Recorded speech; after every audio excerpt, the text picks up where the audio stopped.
I don't even know where to start from, but looking at this art here, and upon you listening to or watching that report, then you know that you really need to be here. And upon seeing this too, you really need to be here.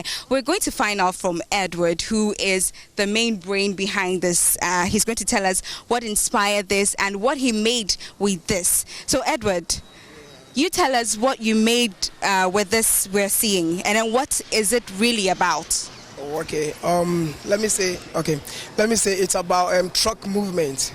I actually got the inspiration from the people on the street.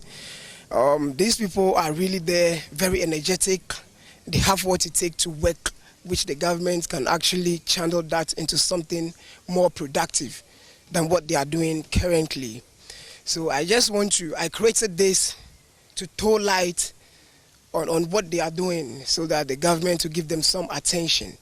Exactly. And then I used silicone for the skin. Before the silicone, it was acrylic paint. Now the silicone is to signify our strength and how flexible we are. Exactly. So I actually made this to help the streets. There are so many boys over there we can actually pay attention to, so they end up doing something more productive to the nation. All right, I'm seeing another painting behind it that looks like a silhouette. Tell me about it. What is it also representing? Okay, this is the shadow. And you know, shadow means a whole lot of things. It's actually to show them, it's to make them know who they are.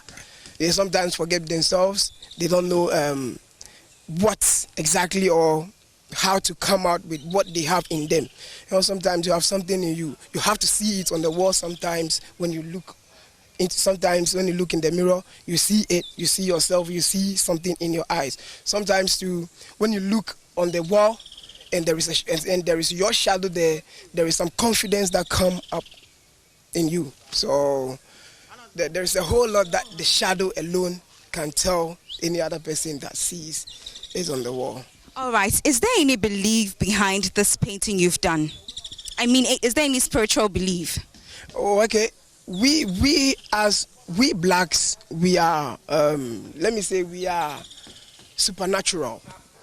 We are supernatural. You can't take that away from us. Sometimes we don't even realize it. But when you see this, the magneto, we are living in the magneto motherland. So it has something to do with my work. Anytime I'm drawing, I sometimes communicate with them.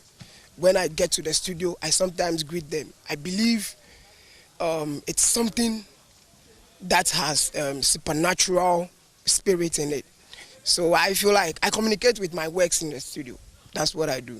So there is something in this. It's not just an art. You don't see any art as an art. First, I draw for the beauty of it, but I stopped because I feel like I'm getting into it.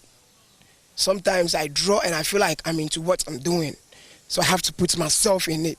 I communicate with it. That alone boosts my morale and my energy in whatever piece of art that I'm doing. All right. One thing that is also fascinating about your art is the eye. What did you use for it? And why is it popping out so boldly?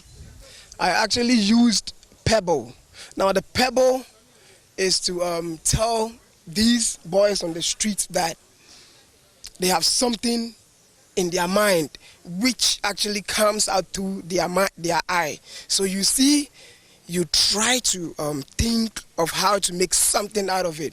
We have so many raw materials here in Ghana, and the only thing we sometimes see only, but we don't link it to our brain. So the eye alone is to tell you, is to signify something, that you should go around, find raw materials and make something productive out of it. Are you inspired by Black Panther? Oh yeah, I actually watched the movie. I love anything about black. I see. I got inspired by Black Panther too. You know, sometimes they talk about the story of blacks, so anything about it inspires me. I have works that has something to do with Black Panther too. Well, and another thing, your painting is on a truck. And this is not the only painting you have here. There's another one then it's also on a truck. What is the connection between your paintings and you putting them on a truck? Okay, so sometimes they have this they use to carry goods from one place to the other. They don't know what exactly this is. I actually worked with my grandmother. She used to sell kinky, and we normally use this truck to carry foodstuff from one place to the other. Sometimes when we have to go and then put the food on the roadside, we put it on the truck. I've been doing this for a couple of years when I was a kid. It was just recently that I realized that even the truck is a frame for me to put an artwork inside to communicate to the street boys. Yeah. Right, very interesting. But we'll cross over to IB and then he'd also tell us what's happening at his end.